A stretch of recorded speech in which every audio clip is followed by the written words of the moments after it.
नमस्कार, राधे राधे। आज श्रवण करेंगे भगवान जगन्नाथ जी की पावन कथा।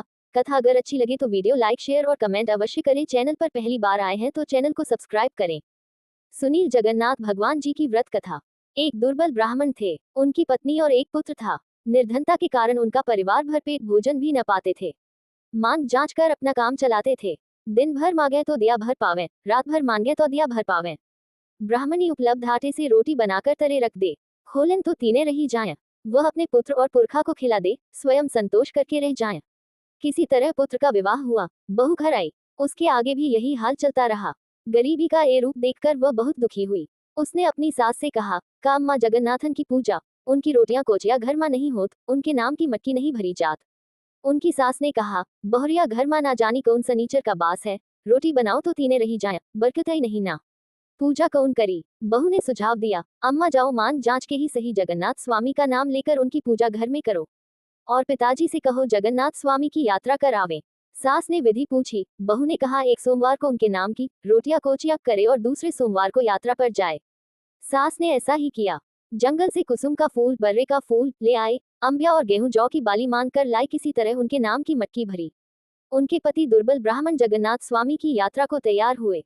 कहने लगे, रास्ते में अपनी लड़कियों से मिलकर कह दे, जगन्नाथ जी जा रहे हैं, जो कुछ संदेश कहना हो कह दो और जगन्नाथ के भोज का निमंत्रण दे दें। पहले वह बड़ी लड़की के यहाँ गए। वह घर नहीं थी, गरीबी के कारण मजदूरी करके पेट पालती थी। लड़के बाहर खेल रहे थे। ब्राह्मण ने उन बच्चों से कहा, जाओ अपनी माँ को बुला लाओ, कह दो नाना आए हैं। बच्चे बड़े खुश हुए। वह दौड़े गए, अपनी अम्मा को बुला लाए। वह प्रसन्न हो घर आई। जो कुछ गहना था गिरों रखकर सीधा सामान लाई, खाने का सामान, राशन आदि, और बड़े प्रेम से अपने पिता के भोजन का प्रबंध किया। कहा, बप्पाया खाया का बना रखा है, खाया लियो, हम काम पर जा रहे हैं, लुटी के आओ। और चली गई। उस ब्राह्मण ने भोजन किया, बच्चों को कराया और कुछ भौरी कठौती के नीचे मूंद कर रख दिया।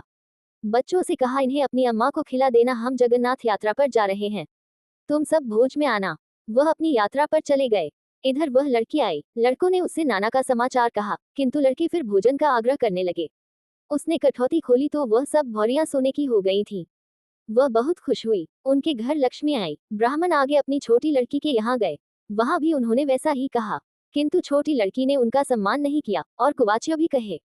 खैर, ब्राह्मण संतोष कर आगे बढ़ गए और जाते समय जगन्नाथ के भोज का न्योता दिया। रास्ते में नदी नाले मिले, जो भारी वर्षा में भी मिलते न थे। उन्होंने पूछा, ब्राह्मण देवता कहाँ जा रहे हो? उन्होंने कहा, जगन्नाथ। कहा, अरे हमारा संदेश कही देह्या, भरी बरखो माँ हमार संगम नहीं होत, हम भरे थे उमड़ाए थे तो बोरल गई रहे थे। ब्राह्मण ने कहा, अच्छा, आगे चले तो बाल का बंधा हाथी मिला। उसने कहा, विप्र हमारा भी संदेश कह देना, इतना भारी शरीर और बंधा बाल से है। आगे चले तो एक जने थे जिनके पाटा चिपका था, उन्होंने भी अपना संदेश कहा। और आगे चले तो एक आम का पेड़ मिला, वह फलता फूलता पर पकने के समय कीड़े लग जाते। उसने कहा, महाराज कहाँ जा रहे हो? विप्र ने अपना गंतव्य बताया। कहा, हमारा भी संदेश कह देना। विप्र ने कहा, अच्छा। सभी संदेश ले वह जगन्नाथ जी पहुंचे। वहां जगन्नाथ स्वामी की माया से विप्र को उनका द्वार ही न मिले, आगे भार जल रहा था। वह बहुत दुखी हुए। रास्ते में एक ब्राह्मण मिला, पूछा, बाबा कहाँ जा रहे हो? कहा, हम तो जगन्नाथ स्वामी के दर्शन करने आए हैं, परंतु हमें राह नहीं मिल रही है। विप्र रूप में आए देवता ने कहा, यहाँ तो भार जल रहा है, मंदिर कहाँ है? इतने में दुर्बल ब्राह्मण ने कहा, हम तो अब दर्शन करें के जाब, और उसी भार में गिर पड़ा।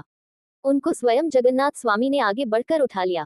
कहने लगे कि यही जगन्नाथपुरी है, हम जगन्नाथ स्वामी हैं। ब्राह्मण उनके चरणों में गिर पड़े, अपने अपराधों की क्षमा मांगी, अपना सारा दुख कह सुनाया। जगन्नाथ स्वामी ने उनके 5 बेत मार दिए और कहा, अच्छा अब जाओ। वह दुखी मन लौट पड़े। सोचने लगे, हमको तो जगन्नाथ स्वामी ने कुछ भी नहीं दिया। लौटने लगे तो वह गूंगे, बहरे और अंधे हो गए। उन्हें कुछ सूझ नहीं रहा था। फिर वही जगन्नाथ स्वामी ब्राह्मण देवता के रूप में आगे खड़े हो गए। बोले, तुम कहाँ जा रहे हो? दुर्बल ब्राह्मण ने कहा, हम तो जगन्नाथपुरी गए थे, लौटने में हमारी ये दशा हो गई।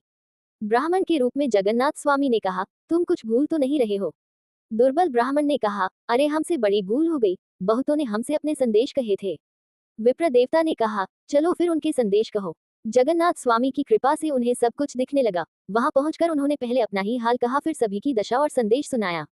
जगन्नाथ स्वामी ने कहा, हमने तुम्हारे 5 बेत मार दिए हैं, उसी से सब अपराध क्षमा हो गए, और जिनके संदेश तुम लाए हो उनके 5-5 बेत मार देना और ये अक्षत छिड़क देना, अपराध क्षमा हो जाएंगे। और सबका कारण समझाने लगे। पूर्व जन्म की ये नदी नाले देवरानी जेठानी है। इन्होंने परस्पर प्रेम नहीं किया, एक दूसरे का बाल नहीं लौटाया। इसीलिए इस जन्म में नदी नाले बनकर अलग अलग हैं। बाल का बंधा हाथी, ये फूहड़ स्त्रियां हैं जो बाल झाड़ते समय कंघा साफ करके नहीं रखती थी, इसलिए इस दिशा में हैं। बोझ से लदा आदमी, पूर्व जन्म का अभिमानी, इसने अपने अहंकार में दूसरे को कुछ नहीं समझा।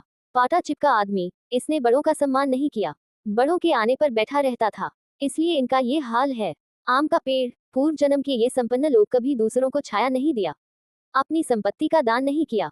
अब दुर्बल ब्राह्मण वहां से लौटे, सभी के 5-5 बैंड मार दिए, अक्षत छिड़क दिए, कह दिया तुम्हारे अब सब अपराध क्षमा। अब वह अपनी बड़ी लड़की के यहाँ आए, उनको जगन्नाथ स्वामी का प्रसाद दिया और न्योता दिया। बड़ी लड़की को धन धान्य से संपन्न देखकर बड़े खुश हुए। छोटी लड़की के यहाँ जाकर यही व्यवहार किया, परंतु उसे अपनी गृहस्थी में परेशान लाकर दुखी हो गए। लौटकर घर आए, ब्राह्मणी बहुत प्रसन्न हुई। जगन्नाथ स्वामी की कृपा से उनके बुरे दिन मिट गए। उन्होंने धूम से जगन्नाथ स्वामी की पूजा और भोज किया।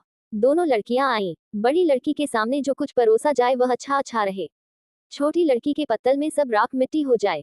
छोटी लड़की बहुत कुछ चिंतित हुई। उसने कहा, हमारे पिता हमारे साथ दुर्भाव करते हैं। ब्राह्मण बहुत दुखी हुए। उन्होंने लड़की को समझाया पर वह न मानी। विदा का समय आया, दोनों का समान मान सम्मान हुआ, परंतु छोटी लड़की को जो सामग्री विदा के समय दी गई वह राख मिट्टी हो गई। इस पर वह फिर बुरा भला कहने लगी, हमारे पिता हमारे साथ कपट व्यवहार करते हैं। ब्राह्मण को बहुत बुरा लगा।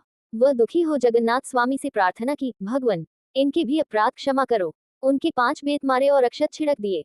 वह सुखी हो अपने घर गई। ब्राह्मण अपने घर में सुखपूर्वक रहने लगे। जैसे उनके दिन लौटे भरे पूरे हुए वैसे सबके हों। सवे भवन्तु सुखिनः की प्रतिध्वनि। प्रेम से बोले जगन्नाथ भगवान की जय। वीडियो को लाइक शेयर करना ना भूले। चैनल पर पहली बार आए हैं तो चैनल को सब्सक्राइब कर ले।